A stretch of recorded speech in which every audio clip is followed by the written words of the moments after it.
د لوی خدای په پاک نامه نن ورځ راځو د جی ډي پي په اړوند خبرې کوو چې د جی ډي پي څه شی دی. جی ډي پي یعنی ګراس ډومیسټک پروډکټ، یعنی جی ډي پي ته په انګلیش کې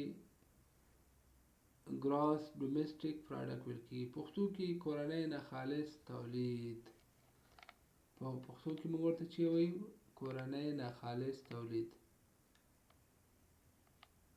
دا راځي په ساده ډول باندې وپېژنو چې دا جی ډي پي چې ده دا اندازه ده چې یو هېواد په یو ټاکلي وخت معمولا یو کال یا 3 میاشتو کې ټول تولیدات، خدمتونه او عواید څومره لري یا څومره یې وړاندې کړي دي.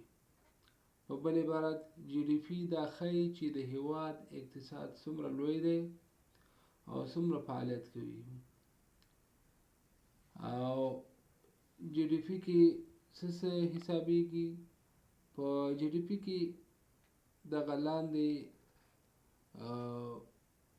شیان چې دي دا حسابېږي. اول د فابریکو تولیدات لکه موټر، جامې، درمل او داسې نور. دویم د خلکو او شرکتونو خدمات لکه ډاکټر، ښوونکی، انجینر، دا خلک دي کنه، او شرکتونه چې کوم خدمات وړاندې کوي هغه حسابېږي. د حکومت مصرفونه لکه حکومت سړکونه جوړوي، ښوونځي جوړوي، نور داسې ډېر عامه کارونه کوي. څلورم صادرات منفي واردات. صادرات څه ته ویل کېږي؟ هغه څه چې د هېواد نه بهر ته وړل کېږي هغې ته صادرات ویل کېږي. او واردات هغه څه چې له بهر څخه راوړل کېږي.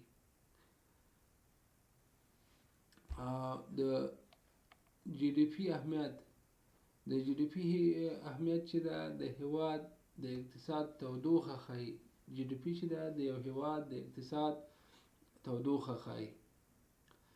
مثلا که چېرته جی ډي پي لوړیږي اقتصاد هم وده کوي، که چېرته په تنزل یا مخ په ځوړ راځي نو د هېواد اقتصاد هم کمزوری کېږي.